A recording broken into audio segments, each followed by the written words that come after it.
Naghahanap ka ba ng nature-friendly na mapapasyalan ngayong summer? Pwes, heto na ang hinahanap mo, ang Little Palawan ng Norzagaray, Bulacan. Medyo matagal na nga po pala ang video na ito, kaya medyo cute pa ako dyan.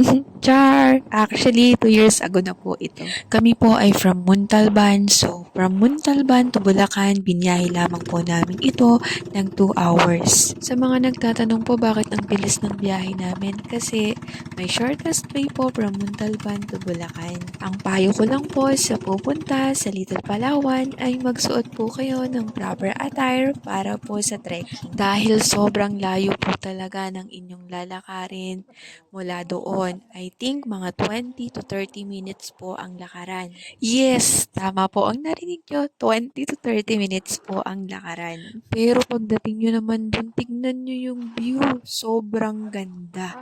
Kaya sulit na sulit po talaga yung pagod natin. At tinanong ko rin naman po yung tour guide kung pwedeng maligo. So, pwede daw pong maligo kaya naligo kami.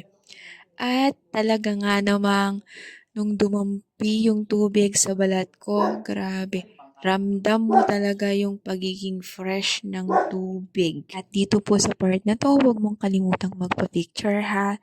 Dahil dyan ang pinakamagandang spot na pang Instagrammable na pwede mong makuha. At tinanong ko nga po pala si kuya kung pwede kaming maligo. So sabi niya pwede daw. So safe naman po dyan dahil may lubid naman dyan na pwede mong hawakan. At habang naliligo kami, may part pa nga po dyan na tinanong ko si kuya kung may buhaya. Sabi naman ni kuya wala naman daw po. Ito pa pala yung exciting part, yung pagsakay namin sa bangka. Dahil habang nasa bangka ka, dyan mo talaga makikita yung ganda ng view. Yung bigay sa atin ng Panginoon. Napakaganda, kaya alagaan po natin talaga. Nakakwentuhan ko din po pala si Kuya dyan, in-interview ko siya. So, tinanong ko kung maraming pa talagang dumadayo din doon kasi sobrang layo talaga ng trekking. Sabi naman ni Kuya, marami daw lalo na kapag summer. So, kung nakikita nyo sa paligid ko kanina, yung punta namin, ng hobby ko ay talagang tapos na yung summer. So, kaya wala talaga kayong makikita. Kami lang yung makikita nyo dyan. At may mga ilang lang kaming kasama na hindi namin kilala na nag-book din dyan nung araw na yun. At huwag po kayong mag-alala dahil bibigyan ko po kayo ng legit page na pwede nyong kontakin papuntang Little Palawan. Dahil mas okay po kung pupunta kayo doon na may mag-a-assist na po agad sa inyo. At kung parking area naman po ang pag-uusapan ay safe din po talaga doon dahil babantayan nila ang inyong mga sasakyan 24 hours. Another reminder lang din po na kung kayo po ay mag-overnight, siguraduhin nyo pong may baon kayong kulambo or off lotion po. Huwag din po kayong mag-alala dahil may tindahan po sa loob ng Little Palawan. Marami din po kayong adventure na pwedeng subukan. Kami po ng hobby ko ang sinubukan namin dyan ay ang Tarzan Swing. At dito nga po sa part na to ay tila ba nagdadalawang isip ang hobby ko. So tara, tignan po natin kung talaga bang nasubukan niya yung mag-swing.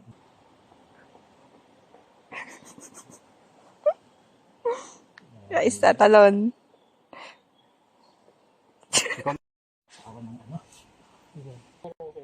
Okay, ready? Go, honey, honey. Pakita mo.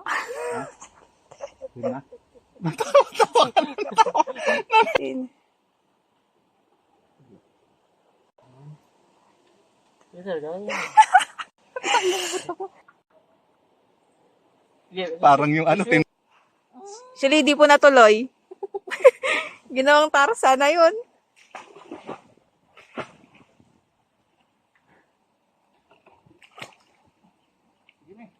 Okay. At ako naman po ang susubok na mag-Tarzan swing. At dito po sa part na to, patutunayan ko po sa inyo na matatapang talaga ang mga babae kaysa sa lalaki. Kamay lang po kailangan maano dyan. Ready? Sige po. Get set.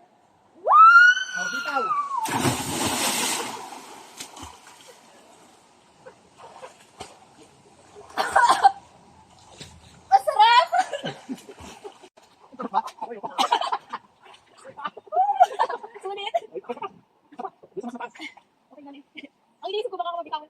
Salamat po sa panonood ng adventure naming mag-asawa at sa susunod pong ulit. Hayaan niyo po kapag may mga nakita pa akong possible na pwede niyong pasyalan at recommendable ito ay gagawan po ulit natin ng video.